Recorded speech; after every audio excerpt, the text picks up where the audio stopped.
Assalamualaikum warahmatullahi wabarakatuh. Innal hamdalillah nahmaduhu wa nasta'inuhu wa nastaghfiruh wa na'udzu billahi min sururi anfusina wa sayyiati a'malina. May yahdihillahu fala mudhillalah wa may yudlil fala hadiyalah. Asyhadu an la ilaha illallah wahdahu la syarikalah wa asyhadu anna Muhammadan abduhu wa rasuluhu amma ba'du.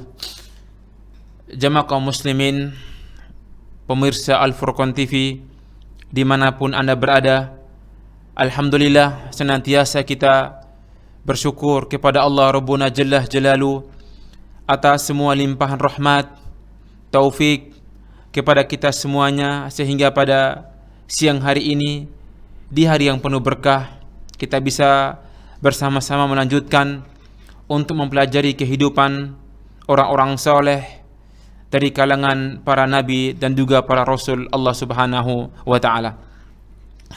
Dan insya Allah kita masih melanjutkan kisah Nabi Musa alaihissalam dengan Fir'aun, yang mana sebelumnya sudah kita jelaskan pertarungan antara para penyihir Fir'aun dengan Nabi Musa alaihissalam, yang akhirnya Allah Subhanahu wa ta'ala memenangkan nabinya yang mulia Musa alaihissalam dan meluluhlantahkan penyihir-penyihir dari Fir'aun. Tatkala banyak orang-orang beriman kepada Nabi Musa alaihissalam dan juga Bani Israel, mereka beriman dengan Nabi Musa alaihissalam, dan Fir'aun sudah terpojokkan disebabkan ahli sihirnya sudah tumbang semuanya. Yang dia lakukan yakni dengan kekuatan yang dia miliki untuk membunuh Nabi Musa alaihissalam. Oleh karena itu, ketika Allah mengetahui tentang rencana Fir'aun untuk membunuh Bani Israel dan juga Nabi Musa alaihissalam, dia menyuruh pasukannya, bahkan mengumpulkan semua pasukannya untuk membunuh, membasmi Bani Israel dan juga orang-orang yang beriman. Kita akan bacakan dalam surah Asy-Syu'ara, Allah mengisahkan dengan sempurna tentang bagaimana upaya Fir'aun untuk membunuh Nabi Musa alaihissalam.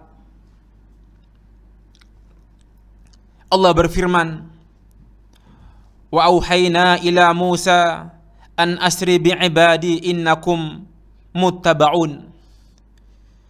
Dan kami wahyukan kepada Musa alaihissalam, pergilah pada malam hari dengan membawa hamba-hambaku dari kalangan Bani Israel dan juga orang yang beriman, sebab pasti kamu akan dikejar wahai Musa. Jadi Allah mengabarkan kepada Musa untuk keluar dari negeri Mesir, untuk membawa Bani Israel dan juga orang-orang yang beriman dari kejaran Fir'aun. Farasala Fir'aunu fil madaini hasyirin. Dan adapun Fir'aun, dia mengirimkan orang-orang ke kota-kota untuk mengumpulkan semua bala tentaranya. Semua dikumpulkan, tidak boleh ada yang tertinggal. Untuk apa? Untuk mengejar Fir'aun, mengejar Musa alaihissalam dan juga Bani Israel. Inna haula'i lasirzimatun qalilun. Maka berkata Fir'aun, sesungguhnya mereka Bani Israel hanya sekelompok kecil. Adapun kita, kekuatan kita banyak, pasukan kita banyak, perlengkapan perang sempurna, kuat. Maka Musa alaihissalam dan Bani Israel pun pergi keluar dari negeri Mesir. Kemana mereka? Mereka keluar untuk menyelamatkan agama mereka dari kejaran Fir'aun. Maka Musa keluar di malam hari beserta orang-orang beriman dari kalangan Bani Israel. Maka Fir'aun pun mengumpulkan pasukannya untuk mengejar Musa alaihissalam. Pasukannya, para menterinya, pemuka-pemuka dari kalangan orang-orang Kipti, bahkan semua pembesar-pembesar Fir'aun keluar untuk mengejar Nabi Musa alaihissalam untuk dibunuh. Maka tatkala dua kelompok ini saling bertemu, Allah berfirman, "Falamma tara al-jam'ani qala ashabu Musa inna lamudrakun." Ketika kedua golongan itu saling melihat, Musa lari beserta Bani Israel, Fir'aun mengejar dari belakang. Maka berkata orang-orang beriman dari kalangan Bani Israel, kita benar-benar akan dikejar, ya. Kita akan ditangkap dan akan dibunuh. Inna lamudrakun, kita akan tertangkap, akan dibunuh oleh Fir'aun. Maka Allah berfirman, qala kalla inna ma'ya rabbi sayahdin. Namun berkata Musa alaihissalam kepada kaumnya, sekali-kali tidak akan tersusul, tidak akan terkejarkan oleh Fir'aun. Sesungguhnya Tuhanku Allah bersamaku, Dia akan memberi petunjuk kepadaku. Ya. Ketika Musa sudah mentok, ya, sampai di Laut Merah, di depan laut, di belakang Fir'aun, cuma dua pilihan, ya, cuma dua pilihan, ya, menyebur laut atau berperang.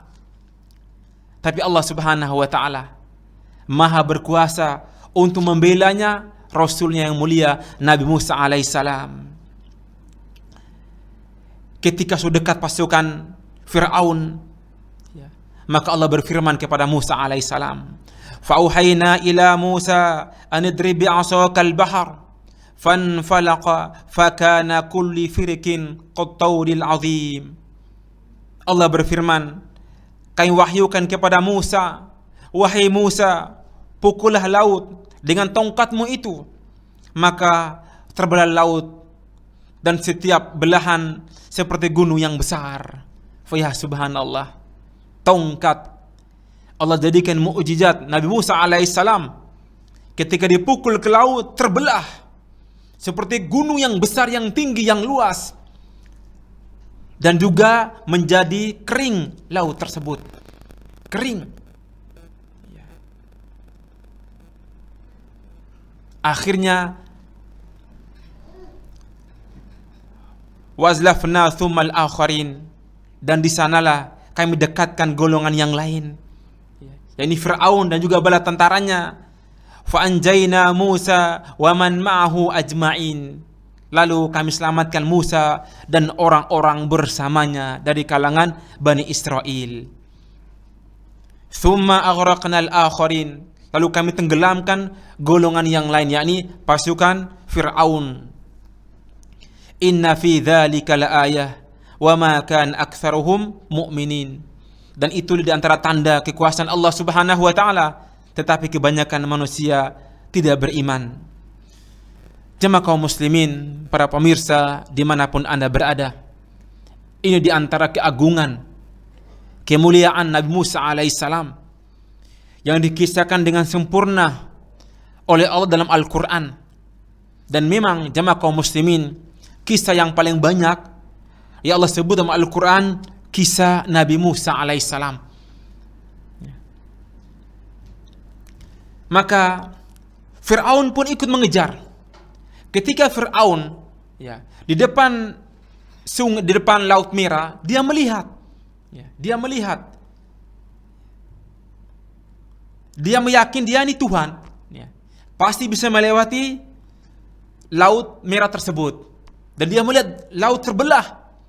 Langsung Fir'aun dan bala tentaranya ikut masuk. Dan Allah biarkan mereka masuk.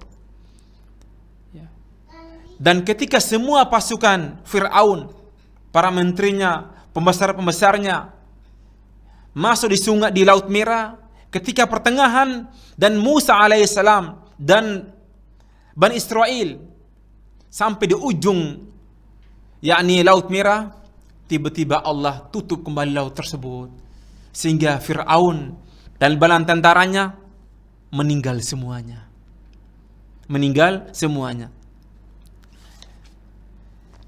Namun jamaah kaum muslimin, ada sebuah yakni kisah yang disebutkan oleh sebagian ulama bahwasannya mereka meyakini Fir'aun itu beriman kepada Allah Subhanahu wa taala ketika di akhir hayat beliau. Mereka berhujjah ketika Fir'aun Allah tenggelamkan di Laut Merah, dia mengucapkan kalimat tauhid. Allah berfirman dalam Al-Quran dalam surat yakni An-Nisa, Allah berfirman, amanat annahu la ilaha illa alladhi amanat bihi banu Israel wa ana minal muslimin. Amantu, kata Fir'aun, amantu annahu la ilaha illa alladhi amanat bihi banu Israel wa ana minal muslimin. Aku beriman dengan kalimat la ilaha illallah yang dengannya Bani Israel beriman, dan aku termasuk orang-orang yang beriman tunduk kepada Allah Subhanahu wa taala. Mereka menyebutkan wa qubilat taubatuhu, Allah menerima taubatnya. Namun wasauhihu annahu lam tuqbal taubatuhu, dan yang benar Allah Subhanahu wa taala tidak menerima taubatnya Fir'aun dengan beberapa alasan. Kenapa? Karena dia sudah melihat kenyataan, sudah di ujung kematiannya, sudah sakratul maut. Allah membantah, membantah bahwasanya Fir'aun itu tidak beriman. Allah berfirman, walaysat taubatul lilladzina ya'maluna sayyi'at hatta idza hadara ahadukumul mautu qala inni tubtul ana walalladzina yamutuna wa hum kuffar. Allah berfirman, tidak ada beriman atau tidak ada taubat bagi orang-orang yang beramal jelek ketika datang sakratul maut, ketika dia mengatakan ini tubtul an, dan sekarang aku bertobat kepada Allah. Allah mengatakan tidak. Allah mengatakan al-ana wa qad asaita qablu wa kunta minal mufsidin. Dan sekarang wahai Fir'aun, tidak. Dan sungguh engkau telah berbuat maksiat sebelumnya, dan kamu termasuk orang-orang yang buat kerusakan. Namun Allah menjanjikan fal yauma nunajjika bibadanika, dan sekarang kami selamatkan jasadmu. Jasadnya Fir'aun Allah selamatkan. Untuk apa? Litakuna liman khalfahu ayah, sebagai yakni peringatan, pelajaran bagi orang-orang setelahnya. Maka Fir'aun tidak beriman dan meninggal dalam keadaan kafir, kufur. Karena Rasulullah bersabda, tuqbalu taubatul abdi malam yughargir. Allah Subhanahu wa taala tidak akan menerima taubat seorang hamba kalau sudah yakni yughargir, sakratul maut, sudah ditenggorokan, sudah tidak bisa diterima taubatnya oleh Allah Subhanahu wa taala. Maka jamaah kaum muslimin rahimani wa rahimakumullah, maka semua pasukan Fir'aun dan juga Fir'aun tenggelam di Laut Merah. Maka Musa dan pengikutnya dan kaumnya sudah meninggalkan Mesir dan jauh di seberang pulau. Mereka mulai hidup baru. Namun sayangnya jamaah kaum muslimin rahimani wa rahimakumullah, ketika Musa dan juga Bani Israel mereka tinggal di pulau yang baru, di negeri yang baru, mereka melihat yakni penduduk tersebut mereka menyembah berhala, menyembah patung. Allah mengisahkan, wa tajawaza Musa alaihissalam wa man ma'ahu al-bahra ba'da an kharaju min Misra waqa'at ahdatsun katsiratun. Ketika Musa diselamatkan dengan terbelahnya laut, meninggalkan kota Mesir, terjadi kejadian begitu banyak. Di antaranya Allah berfirman, "Wajawazna bi bani Israil al-bahra fa'atau ala qaumin ya'kufuna ala asnamin lahum."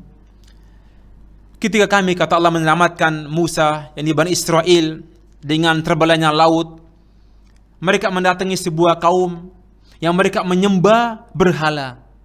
Mereka agungkan berhala, mereka sembah berhala, dianggap Tuhan. Maru ala qaumin min ablatil asnam ba'da an jawazu al-bahra. Mereka melewati sebuah kaum yang menyembah berhala, yang barusan mereka diselamatkan oleh Allah Subhanahu wa ta'ala. Maka berkata Bani Israel kepada Musa alaihissalam ketika melihat kaum tersebut menyembah berhala, menyembah patung, diagungkan, mereka berkata, qalu ya Musa ij'al lana ilahan kama lahum aliha. Wahai Musa, buatkanlah untuk kami Tuhan sebagaimana mereka memiliki Tuhan. Ini ucapan kufur dari kalangan Bani Israel. Mereka minta kepada Musa untuk dibuatkan patung atau benda sesuatu yang mereka keramatkan, yang mereka sembah selain Allah Subhanahu wa ta'ala. Maka berkata Musa alaihissalam, qala innakum qaumun tajhalun. Justru kalian sebuah kaum yang bodoh. Bagaimana mungkin menyembah berhala, menyembah patung? Justru Allah Subhanahu wa ta'ala menyuruh kita menyembah hanya kepada Allah Subhanahu wa ta'ala. Dan jamaah kaum muslimin rahimani wa rahimakumullah, dan kisah serupa juga terjadi di zamannya Rasulullah sallallahu alaihi wa ala alihi wasallam, yang mana ketika Nabi sallallahu alaihi wasallam keluar menuju Hunain, yakni perang Hunain setelah Fathu Makkah, membawa pasukan begitu banyak, ribuan dan banyak. Dan di antara pasukan Nabi ada yang kokoh imannya, sahabat-sahabat Ansor, sahabat-sahabat yang awal-awal hijrah. Ada sahabat yang baru masuk agama Islam, orang-orang Mekah. Dan juga ada yang masih kafir, yang masih kafir, yang ikut perang bersama Nabi di perang Hunain. Maka mereka keluar. Lalu mereka melewati sebuah tempat yang mana mereka melihat ada sebuah kaum, mereka mengkeramatkan sebuah pohon. Sebuah pohon. Mereka keramatkan, mereka agungkan, mereka menggantungkan pedang-pedang mereka di pohon tersebut, dianggap pohon keramat, pohon sakti, dan juga mereka memberikan sesajen di pohon tersebut. Maka orang-orang, yakni kaum muslimin yang baru masuk agama Islam, mereka berkata kepada Rasulullah, mereka mengatakan, ya Rasulullah, idza lana dzata anwatin kama lahum dzatu anwat. Wahai Nabi, buatkan kami dzatu anwat sebagaimana orang-orang kafir memiliki dzatul anwat. Tempat yang dikeramatkan, yaitu pohon besar yang mereka keramatkan, dianggap memiliki kelebihan. Maka Nabi pun bertakbir, Allahu Akbar, Allahu Akbar. Hadza kama qalat Banu Israil li Musa. Ucapan kalian ini persis ucapan kaum Musa kepada Nabi Musa alaihissalam ketika mereka mengatakan, ij'al lana ilahan kama lahu alihatun. Wahai Musa, buatkan untuk kami Tuhan, sesembahan sebagaimana mereka memiliki Tuhan-Tuhan. Innakum qaumun tajhalun. Berkata Musa, kalian sebuah kaum yang bodoh. Maka jamaah kaum muslimin rahimani wa rahimakumullah, ini sebagai peringatan kepada kita bahwasannya mengagungkan benda-benda seperti pohon, batu, mungkin keris, jimat, dan apa saja dianggap memiliki kekuatan, maka ini dilarang oleh Nabi kita Muhammad sallallahu alaihi wa ala alihi wasallam. Lihatlah ketika para sahabat minta kepada Nabi untuk dibuatkan yakni pohon, tempat dianggap keramat. Nabi bertakbir kepada Allah. Ya. Ya. Sehingga mereka pun tidak jadi meyakini hal tersebut. Maka jamaah kaum muslimin rahimani rahimakumullah, akhirnya kaumnya Nabi Musa alaihissalam tinggal di negeri yang jauh dari kota Mesir, dan memang mereka tidak pernah datang lagi ke kota Mesir karena sudah terpisah dengan yakni Laut Merah. Maka mereka tinggal di negeri tersebut. Maka Musa alaihissalam pergi bertemu Allah Subhanahu wa taala dan meninggalkan kaumnya, yakni bersama Nabi Harun alaihissalam, yakni maji'i Musa limiqati rabbih subhana. Musa mendatangi Allah Subhanahu wa taala untuk bertahajud, yakni untuk beribadah kepada Allah, memenuhi panggilan Allah Subhanahu wa taala. Allah berfirman dalam Al-Qur'an, "Walamma ja'a Musa limiqatina wa kallamahu rabbuhu qala rabbi arini anzur ilaik." Ketika Musa pergi untuk bermunajat kepada Allah Subhanahu wa taala, dan Allah pun berbicara langsung dengan Nabi Musa alaihissalam, maka berkata Musa, qala rabbi arini anzur ilaik. Wahai Rabbku, tampakkan kepadaku, aku ingin melihatmu ya Allah. Ini permintaan Musa. Kenapa? Karena rindu ingin melihat wajah Allah Subhanahu wa taala. Namun Allah mengatakan, qala lan tarani. Wahai Musa, kamu tidak mampu melihatku, tidak mampu. Namun Allah berkata kepada Musa alaihissalam, walakin undur ilal jabal fa in istaqarra makanahu fasawfa tarani. Wahai Musa, lihatlah kepada gunung itu. Jika gunung itu kokoh di tempatnya, fasawfa tarani, niscaya engkau akan bisa melihatku, mampu melihatku. Falamma tajalla rabbuhu lil jabali ja'alahu dakka. Ketika Allah ingin menampakkan di gunung tersebut, maka gunung menjadi hancur berkeping-keping. Gunung hancur berkeping-keping. Faharra Musa su'iqa.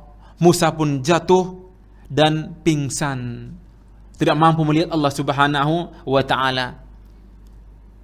Begitu pula Rasulullah sallallahu alaihi wasallam tidak pernah melihat Allah Subhanahu wa taala. Ketika Ibunda Aisyah ditanya kepada Rasulullah sallallahu alaihi wasallam, "Ya Rasulullah, hal ra'a rabbah?" Wahai Nabi, apakah Anda pernah lihat Allah Subhanahu wa taala ketika Isra dan Mi'raj, langit ke-7? Maka berkata Rasulullah, "Nurun ara, hanya cahaya aku melihatnya." Maka jamaah kaum muslimin, ini sebuah faedah. Jika ada orang mengisahkan kepada kita bahwasannya dia pernah melihat Allah Subhanahu wa taala, atau dia bermimpi ketemu Allah Subhanahu wa taala, kita katakan dia berdusta. Dia berdusta. Adapun jika kita bermimpi ketemu Rasulullah sallallahu alaihi wasallam, itu mungkin terjadi. Dan tentu ulama kita memberikan syarat.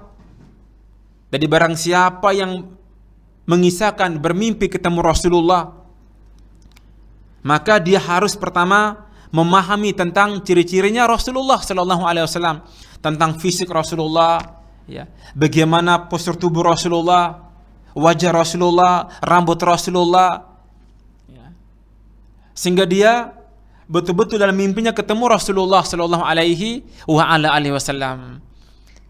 Karena Nabi pernah bersabda, jika kalian bermimpi ketemuku, maka betul, karena setan tidak mampu menyerupai dengan tubuhku. Maka jamaah kaum muslimin rahimani wa rahimakumullah,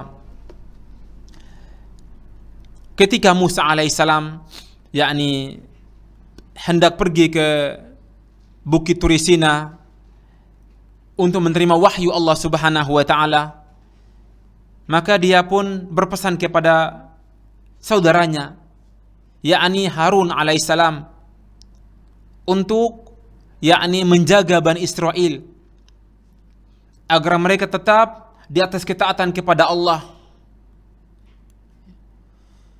Maka Harun pun menaati perintah Nabi Musa alaihi assalam. Dan ketika yakni Musa pergi meninggalkan kaumnya selama yakni 40 hari, ternyata kaumnya mereka berbuat syirik kepada Allah Subhanahu wa taala. Mereka menjadikan yakni anak lembu, yakni domba, sebagai Tuhan, ya, sebagai Tuhan. Ya Allah sebut dalam Al-Qur'an dengan sangat sempurna. Di antaranya dalam yakni surah Al-A'raf dan juga surat Toha dan juga surat Asy-Syu'ara dan juga surah Al-A'raf tentang bagaimana Bani Israel mereka begitu cepat berbuat kufur kepada Allah Subhanahu wa taala. Namun sebelumnya jamaah kaum muslimin, ada satu faedah yang perlu ana sampaikan di sini, bahwasannya akidah Ahlus Sunnati wal Jamaah, bahwasannya seorang muslim tidak mampu melihat Allah Subhanahu wa taala ketika di dunia dalam keadaan sadar. Adapun pada hari kiamat kelak, orang-orang yang beriman akan bisa melihat Allah Subhanahu wa taala. Dan tentu ini berdasarkan dalil dari Al-Qur'an dan juga sunnah Rasulullah sallallahu alaihi wa ala alihi wasallam. Adapun dalam Al-Qur'an tentang bahwasanya Ahlus Sunnah meyakini kaum muslimin nanti bisa melihat wajah Allah Subhanahu wa taala, Allah berfirman dalam surah Al-Qiyamah, wujuhu yawma idzin nadhirah ila rabbiha nadhirah, yakni wajah-wajah pada hari kiamat, yakni nadhirah, berseri-seri, ila rabbiha nadhirah, kepada Allah lah mereka melihat.